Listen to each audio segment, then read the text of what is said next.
সন্ধ্যাবেলা চলে গেছিলাম পাটুলিতে। আর পাটুলিতে আসা মানে তো একটা আলাদা ভাইবস। তো এই যে আমরা পৌঁছে গেছি পাটুলি। গাইস আমরা দিয়ে চলে এসেছি পাটুলিতে। ওই হাই বোন, চলে এসেছি পাটুলিতে। এই যে দেখে নাও আমার ভালোবাসা শহর পাটুলি। পুরো দেখছি আজ অনেকদিন পর ডিসেম্বর পরে চলে এসেছি 26 ডিসেম্বর পাটুলিতে। হ্যালো হাই বলো, হ্যালো। তো আমরা এনজয় করি। আর পাটুলি সবথেকে ট্রেন্ডিং যেটা আমার ভালোবাসার শহর কলকাতা। সিরিয়াসলি এটা আমার ভালোবাসার শহর কলকাতা।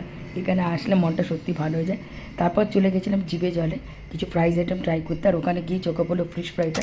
আর ফিশ ফ্রাইটা কিন্তু জাস্ট অসম ছিল, সাইজেও বড় ছিল আর খেতেও দারুণ ছিল। তো এই যে খাওয়ার পর রিভিউ দিতে শুরু করে দিলাম।